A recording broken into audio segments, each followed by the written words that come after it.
பல மாற்றங்கள் வந்தது. எப்போன்னு சொன்னா கிபி 1453 வருஷத்துக்கு பிறகுதான்.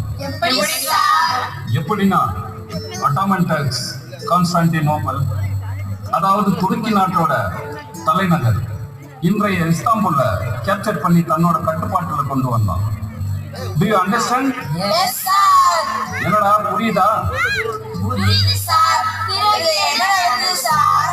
கிழக்குக்கும் மேற்குக்கும் இருந்த வியாபார தொடர்பை துண்டிச்சு இவங்களை அட்டாமன் டர்க்ஸ் பொருட்களுக்கு அதிக லாபம் வச்சு விட்டாங்க. இப்படியே தரை வழியை அடைச்சிட்டாங்க. நாங்க கடல் வழியை கண்டுபிடிக்கிறோம்னு கஷ்டப்பட்டு 10 மாதம் டிராவல் கடல் பயணம் செய்து வாஸ்கோட காமா இந்தியாவிற்கு கடல் வழியை கண்டுபிடிச்சார். சார், அப்ப இந்தியாவை வாஸ்கோட காமா தான் கண்டுபிடிச்சாரா சார்? இல்ல, இந்தியா ஒரு பழமையான நாடு. இதற்கு கடல் வழியைத்தான் அவர் கண்டுபிடிச்சார். அதாவது கேரளா இருக்கிற கோழிக்கோடுங்கிற இடத்துக்கு தான் முதல்ல வந்திறங்கினார். அதுக்கு பிறகுதான் பெரிய மாற்றங்கள் நடந்தது. என்ன மாற்றம் சார்? முதல்ல வந்தது போர்ச்சுகீஸ்காரங்க, அப்புறம் போட்டி போட்டுக்கிட்டு வந்தவங்க டச், பிரெஞ்சு, இறுதியா இவங்களை தோற்கடிச்சு வியாபாரத்துல வென்றவங்க பிரிட்டிஷ்காரங்க. இறுதியா என்ன நடந்தது சார்? என்ன நடந்ததுன்னா பிரிட்டிஷ்காரங்க நம்ம அடிமைப்படுத்தி ஏறத்தாழ 300 ஆண்டுகள் நம்மை அடிமைப்படுத்தி நம்ம வளங்களை அவங்க நாட்டுக்கு எடுத்துட்டு போனாங்க.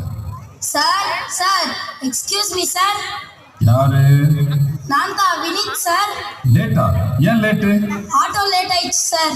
நடந்து வருது சார், எங்க வீடு ரொம்ப தூரம் சார். எங்க பெம்மல் நகர்ல இருந்து வரியா? இல்ல சார், கில்பர்ஸ்ல இருந்து வரேன் சார்.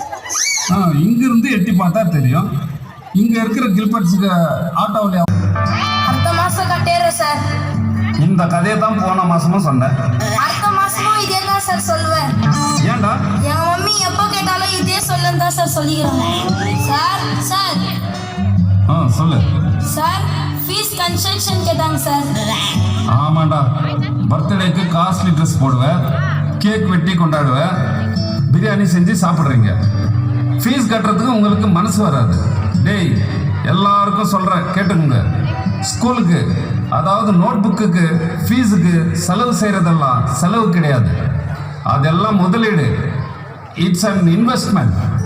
பிற்காலத்தில் வேலைக்கு போனால் பல மடங்கு சம்பாதிக்கலாம். Vineet, go and sit in your place. டேய், அங்கே மூளையில் என்ன சத்தம்? சார், நீங்க பேசிட்டு இருக்கும்போது சுரேஷ் டிஃபன்ல இந்த முட்டை எடுத்து சாப்பிட்டான் சார். யார் அவன்? ரோஷன் சார். சார், நான் இல்லை சார்.